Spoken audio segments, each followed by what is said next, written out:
আরো যদি মাথা ব্যথা করে অথবা শরীরের কোথাও কোনো অংশে যদি ব্যথা থাকে, ওই ব্যথার জায়গায় হাত দিয়ে 3 বার বিসমিল্লাহ পাঠ করবেন এবং ছোট্ট এই দোয়াটা পাঠ করবেন। দেখবেন মুহূর্তের মধ্যেই একেবারে ম্যাজিকের মতো সেখান থেকে ব্যথা দূর হয়ে যাবে ইনশাআল্লাহ। নবীজির এই হাদিসটা এতটাই প্রমাণিত এবং এতটাই শক্তিশালী, আমি নিজে সহ বিভিন্ন মানুষের মুখ থেকে আমি শুনেছি যে এভাবে আমল করলে একদম রেজাল্ট 100 পাওয়া যায়, এবং আমি নিজেও পরীক্ষা করে দেখেছি। আপনাদের কারো শরীরে যদি ব্যথা থাকে অথবা মাথা যখন ব্যথা হবে, এই দোয়াটা আপনি পাঠ করবেন। নবীজি সাল্লাল্লাহু আলাইহি ওয়াসাল্লাম বলছেন, তোমাদের কারো শরীরে যদি ব্যথা করে ওই জায়গায় হাত দিয়ে তোমরা 3 বার বিসমিল্লাহ পাঠ করবে। অজু করে নিবে অবশ্যই। ভাই, যে কোনো আমল করার আগে উত্তম রূপে অজু করে নিতে হয়, পাক পবিত্র হয়ে আমল করতে হয়। পাক পবিত্র হয়ে আমল করলে সেই আমলটা 100% ফলে যায়। পাক পবিত্র ছাড়া যদি করেন তাইলে তো আপনার আমলে আসবে না বা সেটা কার্যকারী হবে না। পাক পবিত্র হবেন, অজু করে নেবেন, এরপরে ওই ব্যথার স্থানে হাত দিয়ে আপনি 3 বার পাঠ করবেন বিসমিল্লাহ।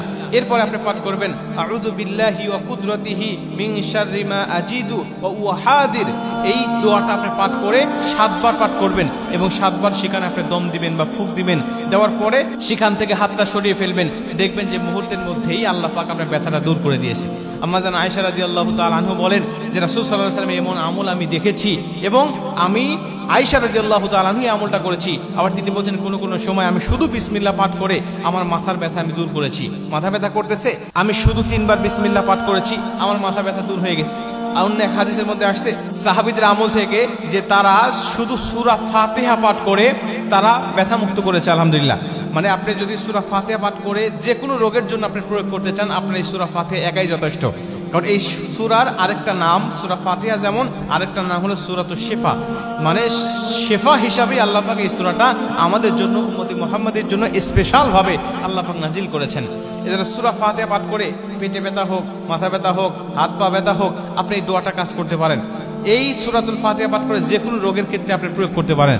আপনি ইমাম সাহেবের কাছে যাবেন, দেখবেন তারা আপনার পানিটা পরে দেয়। কি দিয়ে পরে দেয়? শুধুমাত্র এই সূরাতুল ফাতিহা পাঠ করে দেয়। কেউ কেউ আয়াতুল কুরসি পাঠ করে, কেউ কেউ 3 কুল অর্থাৎ কুল আস-সালাসা, সূরা ইখলাস, সূরা ফালাক এবং সূরা নাস এগুলো পাঠ করে।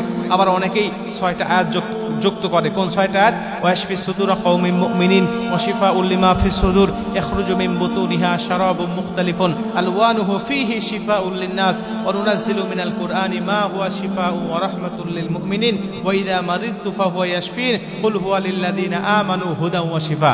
এই 6টা আয়াত অনেকেই পাঠ করে, কারণ এই 6টা আয়াতই হলো শিফার আয়াত। আপনার যে কোনো রোগের ক্ষেত্রে এই আয়াতগুলো আপনি কাজে লাগাতে পারবেন। প্রিয় ভাইরা আমার, এজন্য আপনারা নিজেরা এই আমলগুলো করবেন। মাথা ব্যথা হয়েছে, এখানে হাত দিয়ে আপনি দোয়াটা পাঠ করেন এবং ফুঁক নেন। নিজের মুখ দিয়ে নিজেই ফুঁক নিতে পারবেন ইনশাআল্লাহ। আবার মাথা ব্যথার জন্য আরেকটা পরীক্ষিত একটা আয়াত আছে, আমি এটা ছাত্র জামানা থেকে আমি এই পরীক্ষিত আমলটা করেছি।